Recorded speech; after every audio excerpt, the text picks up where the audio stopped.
What's up, everyone? We're on our way to the most famous store of all time, our favorite restaurant, Costco. Da da da, Costco. Costco doesn't really have a theme song, does it? Yeah. I'm gonna go buy a watermelon or two. Last watermelon I bought was moldy. I threw it out in the field. Stupid. I wonder if I can return a moldy watermelon. Costco is really good at returning stuff. I think I've done it in the past. I might, because they're like $6. It's not too cheap. Excuse me. I yawn here. I need some coffee. I want to. Can't even talk. I want to take a minute to talk a little bit about injuries. I cannot stand the idea of people proclamating ways like, oh, bulletproof your hips, your knees, or whatever, fill in the blank. Because the reality is the best way to not get hurt is to do nothing. Don't get up off your butt, sit down, do nothing all the time, you won't get hurt. There you go, that's your answer. But that's not real.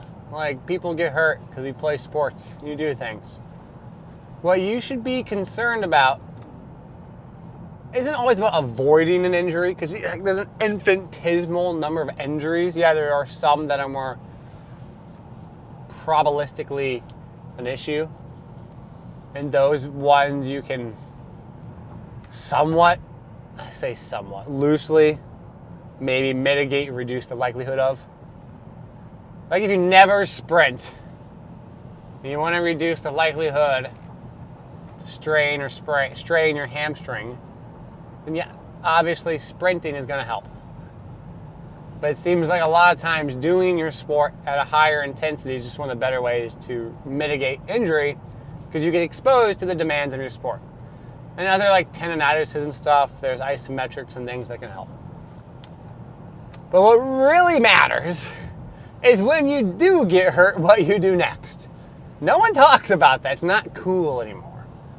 Everyone wants to talk about prehab this and prehab that and bulletproof this. Well, what the heck do I do when I get hurt? Because that's important. And yeah, I'll be honest with you, a lot of injuries get better with time. But time is valuable for athletes. So it's not about can I recover. It's can I recover over a time frame that is faster, quicker than otherwise would have been possible if I did nothing at all. Ooh, big bump in the road right there. Had to hold the phone to make sure it didn't go flying. And so for my ankle injury, while it's not catastrophic, it felt really bad at the time, by the way. Side note, exciting news. I was able to go into court today. I shot hoops today. Did some light movement shooting. We're getting better. I really wanted to play, but I know better than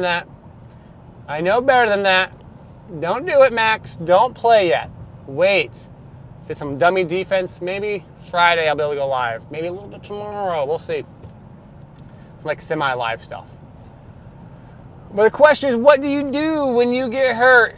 And you got to seek out resources, knowledge, and information that can help put together a plan. And a plan will have imperfections in it, because no plan is perfect. Otherwise, you'd be working with someone who is a fortune teller. And then you go and do the plan and have knowledge about what's going on. Oh, I expect my ankle, let's use my ankle. My ankle apparently had a joint issue. We did some mobilizations. Upon the mobilizations, we expect things to feel better acutely, like after doing them. And then I'll do my isometrics and other stuff. Just kind of have to be safe. Because I want to restore range of motion, but also strengthen stuff and get it moving again. And then you go, okay, well, is it getting better day to day? Does it feel worse? For example, we went to the zoo yesterday, saw some giraffes. Kind of sad, by the way. I have mixed emotions about a zoo. Like, I like zoos but they also make me feel bad because of the animals. And I just like to hope and think that the zoo I went to is at least doing a greater good than harm. Kind of like your rehab. You should be doing a greater good than harm. So you might have some pain momentarily or after some rehab exercises, but if it's getting better day to day, that's progress. And that's really important. There isn't some magical do this, do that, and you are healed.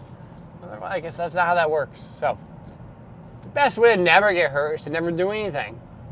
But it's not about never getting hurt. It's about knowing what to do when you have a situation come up.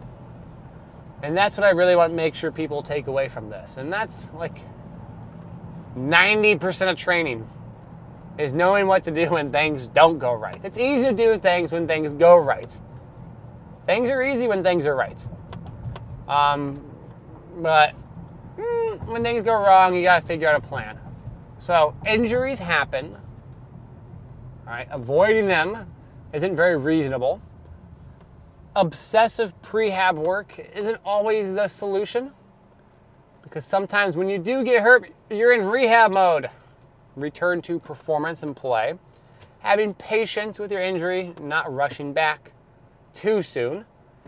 And then measuring progress of your plan, because your plan's probably not perfect and you might need to adjust your plan during the course of using your plan.